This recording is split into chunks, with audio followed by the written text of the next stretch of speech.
Каждый ребенок имеет право расти в любящей семье. В настоящее время правительство усиливает инициативу по воспитанию детей из детских домов в фостерных семьях. Об этом сообщила министр труда и социального развития Ализа Солтонбекова. Когда ребенок оказывается в трудной жизненной ситуации, мы его определяем в детские интернатные учреждения, что является огромным стрессом для ребенка.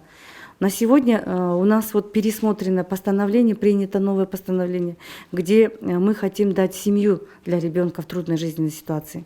Каждый ребенок желает воспитываться в окружении заботы, любящих его родителей.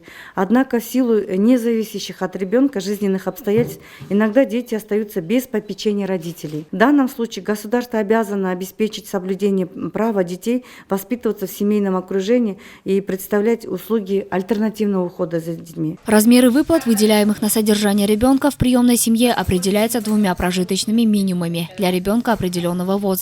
Согласно новому положению, оплата труда в размере 1,5 прожиточного минимума составляет 9350 сомов, а на содержание ребенка выделяется 9402 сома. В итоге получается 18752 сома.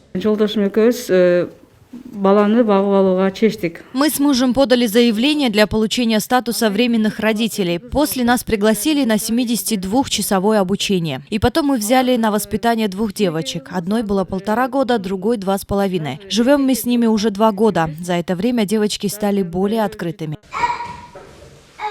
Вот список документов для получения статуса временных родителей.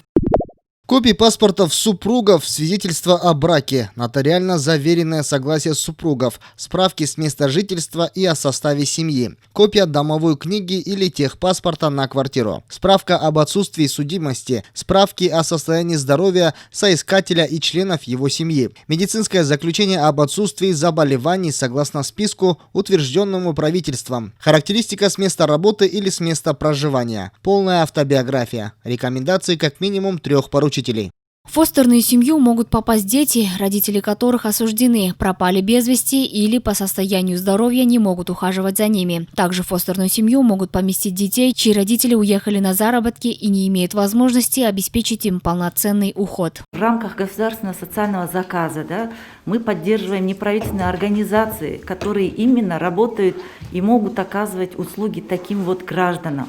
С каждым днем количество семей, желающих стать приемными родителями, увеличивается, и это хорошо. Ведь тогда детей, выросших в любви и заботе, будет намного больше, говорит министр труда и соцразвития. Аяна Базакова, Нуркамиль Асанов, Ала-То 24.